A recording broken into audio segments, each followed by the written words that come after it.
எல்லாருக்கும் வணக்கம். ஆர்கே சுரேஷ் எங்கே சத்தம் காணோம்? ஓகே, கிட்டத்தட்ட 9 months 9 மாதம் கழித்து என்னோடய ஆல்பம் அது லாஸ்ட் எக்ஷன் வந்தது.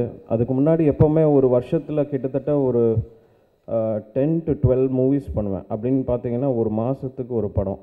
அப்போது டெய்லி ஸ்டுடியோவிலே தான் இருக்கிறது. ஸோ அந்த 9 months break I just took. But அதை வந்து எல்லாருமே கம் பேக் அப்படின்னு சொல்கிறாங்க. நான் எங்கேயும் போகல, நான் இங்கே தான் இருந்தேன், கொஞ்சம் ரெஸ்ட் எடுத்தேன். ஸோ தர்மதுரை சுரேஷ் வந்து என்னை பொறுத்த வரைக்கும் இஸ் அ வெரி லக்கி ப்ரொடியூசர்னு சொல்லலாம். ஏன்னா இவர் வந்தோடனே கிட்டத்தட்ட இந்த வருஷத்தில் எனக்கு ஒரு 16 படம் வந்துச்சு. So is very lucky. And இந்த ஹோல் டீம், என்னோட ஒர்க் பண்ண இன்ஜினியர்ஸ் குரு, அப்புறம் சின்மய் பாடியிருக்காங்க, செந்தில்தாஸ், சுர்முகி, ஸ்ரீ மதுமிதா, அப்புறம் முத்துச்சி எம்பாலா, கார்த்திக், இவங்க எல்லாம் பாடியிருக்காங்க இந்த ஆல்பமில். ஸோ இந்த ஆல்பம் கேட்டு என்ஜாய் பண்ணுங்கள். And I thank Studio 9 for giving me the opportunity இந்த படத்துக்கு மியூசிக் ஸ்கோர் பண்ணுறது. அப்புறம் பேக்ரவுண்ட் ஸ்கோர், இந்த படத்தோட பேக்ரவுண்ட் ஸ்கோர் வந்து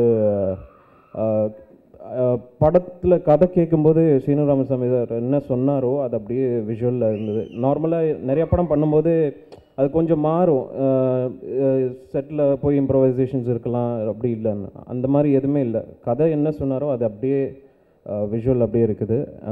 சீனு ராமசாமி சாருக்கு என்னுடைய நன்றி. அப்புறம் முக்கியமாக வந்து வைரமுத்து சாருக்கு என்னுடைய நன்றி. இடம்பொருள் லேவல் பண்ணோம் என் ஃபர்ஸ்ட் காம்பினேஷன், பட் அந்த படம் ரிலீஸ் ஆகலை இன்னும். கூடிய விரைவில் வரும்னு நம்புகிறேன். இது வந்து அதுக்கு அடுத்த படம். And it's given full support. Lyrics ஃபினாமினலாக இருக்கும், நீங்கள் கேட்கும்போதே உங்களுக்கு தெரியும். மிச்சபடி எல்லாருக்கும் நன்றி. Thank you very much. தேங்க்ஸ்.